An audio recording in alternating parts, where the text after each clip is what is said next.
Ever wondered what are some of the alleged weirdest small-town laws that exist in America? From the fire department allowed to blow up your house to taillights being mandatory for the horses, here are the 5 craziest laws in small-town America. 5. No eating peanuts while walking backwards. Pretty sure this law does not even make sense to most of you. What could be the connection between eating peanuts and walking backward?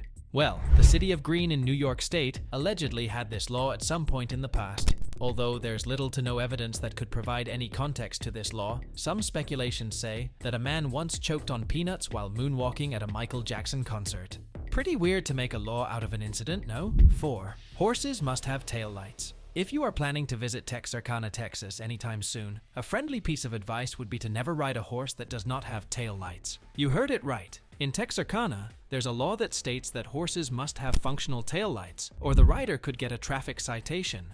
Now the law might be formed for safety purposes. The question is, where to install taillights on a horse? 3. Fire department can get rid of your house. If your house is on fire, the firefighters are likely to use water to put out the fire, but not in Charleston, South Carolina. In Charleston, there's a law that states that if your house is on fire and the fire department determines that the only way to put it out is by blowing the entire place up, they are allowed to do it. Sounds scary, right? 2. Duck parades must have a permit. In the picturesque town of Winchester, Virginia, hosting a duck parade isn't as simple as rounding up some feathered friends and hitting the streets.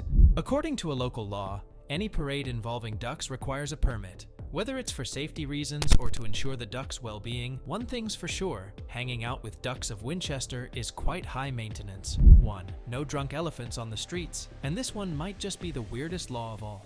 The town of Natchez, Mississippi has a law that specifically prohibits intoxicated elephants from wandering on the streets. The origins of this law go way back to the early 1800s when a local man hosted a live elephant show, and to ensure an electrifying performance, he gave them a beer. Consequently, one of the most bizarre laws in the US came into existence. Thank you for watching History 101. Be sure to follow for more.